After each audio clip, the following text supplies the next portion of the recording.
जानिब नाज़रीन, आज आपकी मुलाकात करवाने जा रहे हैं ऐसी शख्सियत से, शाहीन आफरीदी या शाहिद आफरीदी, जिसकी बात की जाए, आफरीदी लाला फैमिली की बड़े सारे जो ना वो फ़ैन हैं, लेकिन एक ऐसी शख्सियत मेरे साथ मौजूद है जिन्होंने शाहिद खान आफरीदी के मुतालिक एक किताब लिखी, और उस वक्त लिखी जब उनके कैरियर का बिल्कुल आगाज़ था। और एक कह लें कि आप पहली किताब लिखना और फिर उन तक पहुंचना, ये हर किसी के बस में नहीं होता था उस वक्त। आज का दौर तो ये है कि बस सोशल मीडिया पे वीडियो डाल दी, रिप्लाई आ गया, सब कुछ हो गया। ये तब की बात है जब किताब लिखना एक बहुत मुश्किल और ऑथेंटिसिटी का नाम था। तो आज आपकी मुलाकात करवाने जा रही हूँ कैसर सगीर साहब से। अस्सलाम वालेकुम। वालेकुम अस्सलाम, थैंक यू सो मच। उम्मीद है सर आप खैरियत से होंगे। अल्हम्दुलिल्लाह, बिल्कुल ठीक ठाक। जब मैंने सुना कि आपने जिस तरह से किताब लिखी, आपकी मुलाकातें उनसे जारी हुई, उस वक्त में जब तक के कैरियर का आगाज़ होता है, एक नई नई फेम मिली होती है, तो वो कहते हैं ना कि प्लेयर्स भी थोड़ा सा ज़रा कतरा रहे होते हैं सबसे मुलाकात करने में, लेकिन आपने बताया कि आपकी उनसे माशाल्लाह खासी मुलाकातें ऑलरेडी जारी थी और उन्होंने अपनी दोस्ती का एक मान रखते हुए आपसे इंटरव्यू किया, मुलाकातें की, आपने अपनी किताब मुकम्मल की। तो सवाल ये उठता है कि क्या शाहिद आफरीदी आज भी वही हैं जो उस वक्त थे? शाहिद अफरीदी बहुत आगे जा चुके हैं, यकीनी बात है कि माशाल्लाह एक लेजेंड बन चुके हैं, और जो कुछ भी उन्होंने परफॉर्म किया उससे हटकर जो उन्होंने सोशल वर्क शुरू किया है, हाँ। उस हवाले से माशाल्लाह वो एक अपने ख़ास मुकाम पर हैं, हाँ। लेकिन मैं समझता हूँ कि जब 96 में उन्होंने 23 सेंचुरी बनाई थी, 37 बॉल्स पे आई थी, उसके बाद से ही उनका रूल शुरू हो गया था। और मुझे याद है कि 2 क्रिकेटर थे जिनको लोग मिलना चाहते थे, जिनसे कह लें कि इंटरव्यू करना स्पोर्ट्स जर्नलिस्ट भी इतना आसान नहीं था उनके लिए, हाँ। उनमें एक शाहिद आफरीदी थे और दूसरे शोएब अख्तर थे। बिल्कुल ऐसे ही है। और मुझे मतलब ये भी एजाज़त चला कि मैंने इन दोनों का कंबाइंड इंटरव्यू भी किया है। क्या बात है, जो हमारा एक फीचर कहलाता था, जिसमें हम 2 प्लेयर्स को आमने सामने बिठाते थे, फिर उनसे क्वेश्चंस होते थे। तो बहुत अच्छा मेरा उनके साथ ताल्लुक़ रहा। लेकिन आप इस लिहाज से अगर बात करें कि आफरीदी में कोई चेंज आया है, हाँ। तो यकीनी बात है बहुत बड़ा चेंज आया है। यानी आज अगर आप किताब लिखना चाहें दोबारा से उनके ऊपर, तो वो थोड़ी मुश्किल पेश आ सकती है? यकीनी बात है, अब उनकी मसरूफियात बहुत ज़्यादा बढ़ गई हैं, लेकिन अब वो सोशल वर्क कर रहे हैं ऑल ओवर द वर्ल्ड, उनके टूर्स होते हैं, सारा कुछ होता है, इस लिहाज से मुश्किल होगी। अब ये कहें कि उनको एक्सेस करना कितना मुश्किल है, तो यकीनी बात है वो भी मुश्किल होगा, इतना आसान नहीं होगा, क्योंकि उस वक्त उनका सिर्फ फोकस क्रिकेट था।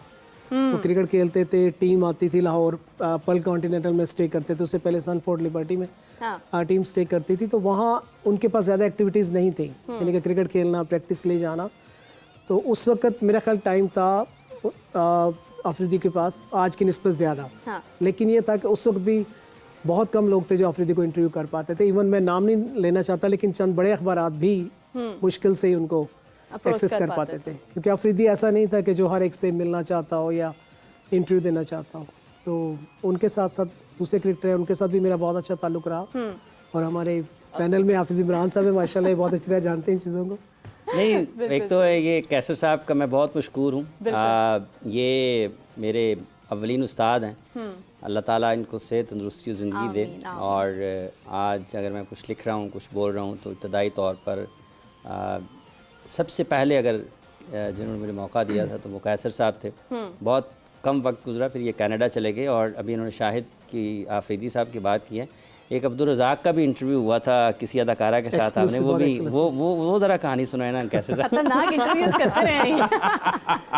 असल में देखें ना, ये सब चीज़ें करने और ये जो साहब बैठे हुए हैं दरमियान में मुस्कुरा रहे हैं, इनकी मंगनी या शादी भी कवर की हुई है उन्होंने। अरे क्या बात है, उसकी तस्वीरें तो मैं चाहूँगी कि ज़रूर शेयर की जाए। ज़रूर, बिल्कुल। तो इसमें आपसे ने बात की, मेरा ख्याल मैं पहले स्टार्ट थोड़ा सा इनसे लूँ। माशाल्लाह आज इनको इस लेवल पे देख के, इस मुकाम पे देख के मुझे बहुत खुशी हो रही है। माशाल्लाह। मुझे तकरीबन 22 साल हो गए, मैं पाकिस्तान से बाहर हूँ, कनाडा में रहता हूँ, और बहुत पुरानी यादें हाफिज़ साहब के साथ हैं। लेकिन मुझे इनकी जो सबसे अच्छी बात लगती है ना, कि ये उस चीज़ को याद रखते हैं। हाँ। किया तो आपने बहुत से लोगों के साथ बहुत अच्छा होता है, लेकिन बहुत कम लोग होते हैं जो उस चीज़ को याद रखते हैं, और उन्हीं को अल्लाह ताला बहुत अच्छा मुकाम देता है, तरक्की भी देता है। वो बल्कि यहाँ पे मैं एक वो थोड़ा सा कह लें लाइट से अंदाज में एक चीज़ शेयर करता हूँ। तो वो एक ये कह लें तालीमी सेशन ख़त्म हुआ, तो टीचर ने तमाम स्टूडेंट से मतलब वो बातचीत कर रहे थे, तो एक स्टूडेंट ने उनसे कहा कि सर बताएं मैं आपके लिए क्या कर सकता हूँ। तो टीचर ने कहा कि यार आप सिर्फ इतना करना, किसी को ये ना बताना कि मैं आपका टीचर था। तो मतलब ये कि वो टीचर स्टूडेंट्स बहुत तुमको तंग करते थे, या उसमें तो टीचर ने कहा किसी को ये ना बताना। लेकिन मैं आप सबके मुतालिक मैं कहता हूँ कि मैं चाहता हूँ कि ये बताएं कि मैंने मेरा कुछ ताल्लुक, हाँ मेरा कुछ ताल्लुक रहा उसमें ना, तो ये इनकी ग्रेटनेस है। एक तो पहली ये बात है, और दूसरी बात ये है कि देखें जो क्रिकेटर है ना हमारे, जितने भी शाहिद अफरीदी हैं जो भी हैं, इन्होंने अब्दुल रज़ाक की बात की, बल्कि वो आजकल तो सिलेक्शन कमेटी में भी है मेरा ख्याल अब्दुल रज़ाक। बिल्कुल, और आपकी दुआओं से जी मैंने अपने चैनल के लिए उनका इंटरव्यू भी किया हुआ है, मतलब उनसे रब्ता रहता है अब्दुल रज़ाक से, यूसुफ से भी, सब लोगों से माशाल्लाह। तो उसमें ये था कि हमारा फैमिली मैगज़ीन था, उसमें हम लोग सेंटर पेज पे एक्सक्लूसिव जो कवरेज होती थी ना वो करते थे। हाँ। और टाइटल तो बहुत ही एक्सक्लूसिव होता था किसी का ना, क्रिकेटर्स को बाज़ का जब हम इनके कंबाइन इंटरव्यूज़ करते थे ना, जैसे शुएब का, शाहिद का, अज़हर का, यूसुफ का इंटरव्यू मैंने कंबाइन किया, तो उसमें भी वो एक इनसेट लगता था, यानी मेन तो मॉडल होती थी और उसके साथ इनसेट होता था क्रिकेटर्स का भी। लेकिन ये था, ये एक वो टाइटल था जिसमें अब्दुल रज़ाक का फुल टाइटल लगा था। हाँ। और उसके बाद वो ये कि मैंने 2 अदाकाराएँ थी, एक थी खुशबू, मेरा ख्याल अभी भी आजकल वो यहाँ स्टेज वगैरह करती हैं, और एक और थी सोबिया। तो मैंने इनसे बात की कि आपको इनके साथ बिठाना है, क्रिकेटर्स के साथ तो आप बैठते हैं तो थोड़ा सा ये मतलब हो कि इनके साथ बैठ के गपशप हो। फिर उन्होंने आपस में जो गपशप की, मैं जैसे एक रिपोर्टर के तौर पे उसको कवर करता रहा, फिर मैंने उसको लिखा, उनकी एक्सक्लूसिव सेशन हुए, तस्वीरें बनी उनकी सारी। तो जब वो टाइटल छपा, यकीनी बात है पीसीबी एकदम से कि ये क्या हुआ ना, क्योंकि वो तो नहीं चाहते क्रिकेटर किसी और तरफ लग जाएं। लेकिन तो जब के लगे होते हैं लगे होते हैं तो कहते हैं ना, दुश्मन ना करे दोस्त ने वो काम किया। तो लेकिन उसने, अब्दुल रज़ाक ने बहुत एंजॉय किया। और अब्दुल रज़ाक का मतलब बहुत कम लोग जानते होंगे कि उनका एक स्टेज वालों के साथ एक खास ताल्लुक है, वो बहुत उनके। उसकी क्या वजह है? अब हर एक अपना एंजॉय करते हैं ना। अच्छा। देखें ये उसके बारे में इनसे पूछें जरा, ये गैंग है पूरा, अब्दुल रज़ाक, इमरान नज़ीर, अलीम डार, मैं कप्तान जी, दसो। जो हमारे कप्तान जी थे ना अज़हर ज़ैदी साहब, वो इनकम टैक्स में थे जी, तो उनको पास जो इनके जो शोबा था वो इन्हीं फनकारों के साथ ही था। सही। इनके प्रोग्राम वगैरह जाके देखते थे, तो वहाँ पे जो टैक्स जो मामला था वही देखते थे। तो फिर यही होता था कि कप्तान जी, मैं, रज़ाक, इमरान नज़ीर, अलीम भाई वगैरह जो सारे थे, वो जाके फ्रंट सीट पे होती थी हमारी, वहीं पहले बैक स्टेज पे मिलते थे, बाद में मिलते थे। काफी कैसर साहब के पास बड़ी बातें हैं, मगर यहीं पे क्लोज कर दे आगे चलते हैं। अच्छा, अब्दुल रज़ाक साहब को क्या फिर कोई मसला तो नहीं पेश आया इसी की तरफ से? मेरा ख्याल है वार्निंग मिली थी कि आइंदा एहतियात करें, आइंदा से इंटरव्यू, क्योंकि वो कहते क्रिकेट पे फोकस करें। क्रिकेट पे फोकस करें, क्रिकेट पे फोकस करें। अच्छा, शुएब अख्तर के, शुएब मलिक के मुतालिक भी आपने कहा कि वो काफ़ी तन्हाई पसंद है, नहीं, लेकिन वो मुझे शुएब अख्तर के बारे में आपने कहा कि वो तन्हाई पसंद है, इसमें कितनी हकीकत है? नहीं देखिए, मैं जब ऑन ईयर कोई बात कर रहा हूँ ना, तो वो आसान नहीं है, आप ऐसी बात नहीं कर सकते जो हकीकत ना। और मेरा आप सबको बहुत अच्छी तरह पता है कि यहाँ भी था तो हमेशा ट्रू जर्नलिज्म की, और वहाँ भी हूँ तो ऐसे ही काम किया, क्योंकि माशाल्लाह नजर ही आ रहा है कि ट्रू जर्नलिज्म तो उसमें क्या होता है कि अब शुएब अख्तर का मैं भी आमिर से शेयर कर रहा था बाहर, एक बहुत से वाक़यात हैं असल में शुएब के साथ, जो कहते हैं ना कि एक उनके कमरे में बहुत वक्त गुजरा है माशाल्लाह। शुएब का ये होता था कि हम लोग जब कज़ाब स्टेडियम में मैं कवरेज के लिए जाता था, ये प्रैक्टिस के लिए जाते थे, तो बाज़ का शुएब कहता था कैसे सब इकट्ठे चलें, साथ चले मेरे ना।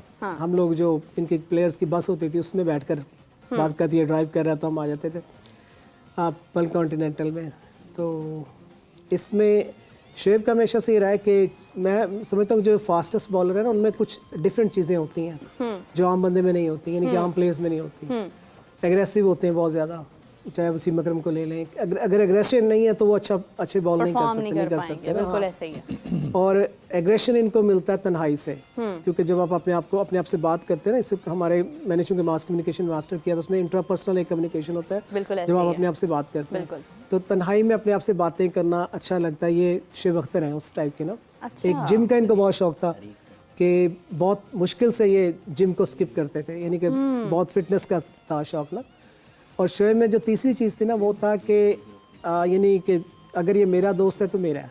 अच्छा, पोजेसिवनेस पे बहुत पोजेसिव, हाँ। और मेरा चूँकि स्पोर्ट्स मतलब मैं स्पोर्ट्स रिपोर्टर था तो मेरा सबसे मिलना होता था। हाँ। लेकिन वो ये होता है कि जो प्लेयर्स आपसे ज़्यादा मिलते हैं वो समझते हैं कि ये मेरे साथ ज़्यादा ताल्लुक है। जैसे शाहिद अफरीदी हैं, इनसे बहुत ज़्यादा मुलाकातें होती थी हमारी पल कॉन्टिनेंटल में, सनफोर्ड लिबर्टी में भी बहुत मुलाकातें होती थी। तो शुएब अख्तर का ये था कि वो नहीं चाहता था कि मतलब एक जो बंदा वो हर एक से ताल्लुक हो, और हमारा रिपोर्टिंग में ज़रूरी है कि हमने हर एक से मिलना होता है। तो उसमें एक ऐसा वाक़या हुआ था कि एक मरतबा शुएब अख्तर मुझे कज़ाफ स्टेडियम से साथ लेकर आए। हम लोग कमरे की तरफ जा रहे थे, पल कॉन्टिनेंट की जो लिफ्ट है उसमें से हम निकले, और आगे से अजहर महमूद आ रहे थे, जिस वक्त हमारे बॉलिंग कोच भी हैं मेरे ख्याल। हाँ जी, हाँ जी, अब तो हेड कोच हैं जी इस वक्त, कोच हैं जी, आर्जी तौर पर। तो इनके पास पजेरो होती थी एक दोनों। इनका भी बल्कि याद करिए, मैं एक आपको बताऊंगा छोटा सा वाक़या ना अजहर महमूद का। तो उसमें अजहर उधर से आ रहे थे और मैं, अच्छा थोड़ा सा इनसे मेरा जो इन दो प्लेयर से ज़्यादा ताल्लुक हुआ ना, मेरी वालदा का ताल्लुक इस्लामाबाद से है, तो ये दोनों भी पिंडी से हैं। ठीक है। तो वो जो ज़ुबान वहाँ बोलते हैं वो मैं भी थोड़ी बहुत बोल लेता था। तो उसमें एक था कि वो एक आप ज़्यादा कुर्बत हो जाती है किसी प्लेयर के साथ ना। तो मैं शुएब के साथ आया था, शुएब का था कि कैसर ने मेरे साथ वक्त गुजारना ही नहीं, हमारा गपशप करेंगे बैठ कर, और ऐसी ऐसी शुएब बातें बताता था जो शायद किसी बहुत कम लोगों के नॉलेज में होंगी। अच्छा। इसके जो गर्ल फ्रेंड्स थी या जो भी थी, मतलब वो भी बातें हमारी होती थी। तो उसमें वो खैर मैं यहाँ जिक्र नहीं करूँगा, लेकिन कर चुके हैं। मेरा हम भी आए हुए इस वक्त मुझे लग रहा है कि भाई आए हुए।